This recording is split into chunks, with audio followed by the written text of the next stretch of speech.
তিন ধরনের ব্যক্তি আছে, তাদের সঙ্গে কিয়ামতের মাঠে আল্লাহ কথা বলবেন না। তিন ধরনের ব্যক্তি আছে, ওই ব্যক্তিদের সঙ্গে কিয়ামতের মাঠে আল্লাহ কথা বলবেন না। ওয়ালা ইয়ানজুরু ইলাইহিম, তাদের দিকে নেক নজরে, তাদের দিকে রহমতের দৃষ্টিতে, দয়ার দৃষ্টিতে তাকাবেন না। ওয়ালা ইউযাক্কিহিম, তাদেরকে ক্ষমা করবেন না, তাদের গুনাহ মাফ করবেন না, তাদেরকে পরিশুদ্ধ করবেন না। ওয়ালাহুম আযাবুন আলীম, আর তাদের জন্য রয়েছে যন্ত্রণাদায়ক শাস্তি। তিন ধরনের ব্যক্তির জন্য রয়েছে যন্ত্রণাদায়ক শাস্তি। এক, আল মুসবিল, এক নম্বরে ওই ব্যক্তির জন্য যন্ত্রণাদায়ক শাস্তি রয়েছে আল মুসবিল, আয় মুসবিলুল ইজার, যেই ব্যক্তি টাকনুর নিচে লুঙ্গি হোক, পায়জামা হোক আর প্যান্ট হোক, যেই কোনো কাপড় টাকনুর নিচে ঝুলিয়ে পড়ে, তাদের উপরে আল্লাহর গজব রয়েছে। কিয়ামতের দিন আল্লাহ তাদের দিকে তাকাবেন না, তাদের জন্য কিয়ামতের মাঠে যন্ত্রণাদায়ক শাস্তি রয়েছে। সুতরাং টাকনুর নিচে কাপড় পরা যাবে না। এই ক্ষেত্রে আমরা একটা ধোঁকাবাজি শিখেছি। অধিকাংশ মানুষকে দেখা যায় মসজিদে ঢুকলে পরে কাপড় উপরে উঠায়, প্যান্ট বটা শুরু করে, মসজিদ থেকে নেমেই আবার প্যান্টটাকে নামিয়ে দেয়। এটা পাক্কা একটা ধোঁকাবাজ। কারণ মসজিদের ভেতরে যেই আল্লাহ দেখেন, বাহিরে কি আল্লাহ দেখেন না? দেখেন কিনা?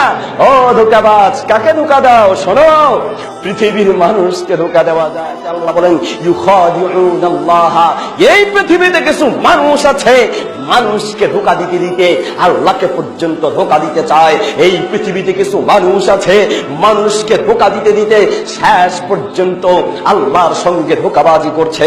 বলতে চাচ্ছি, মসজিদের ভেতরে নয়, শুধু সর্ব অবস্থায় পুরুষেরাই টাকনুর উপরে কাপড় পরতে হবে, টাকনুর নিচে কাপড় ঝুলানো যাবে না। দুই নাম্বার হচ্ছে আল মান্নান, যারা টাকা পয়সা দিয়ে দান করে খোটা দেয়।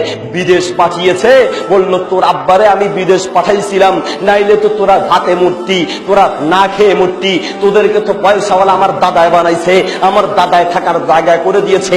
এইভাবে বিভিন্ন রকমের দান করে তারপরে খোটা দেয়, দান করে তারপরে খোটা দেয়। যারা দান করার পরে খোটা দেয়, ওই সমস্ত ব্যক্তিদের উপরে আল্লাহর গজব পড়বে, ওই সমস্ত ব্যক্তিদের উপরে আল্লাহর গজব পড়বে।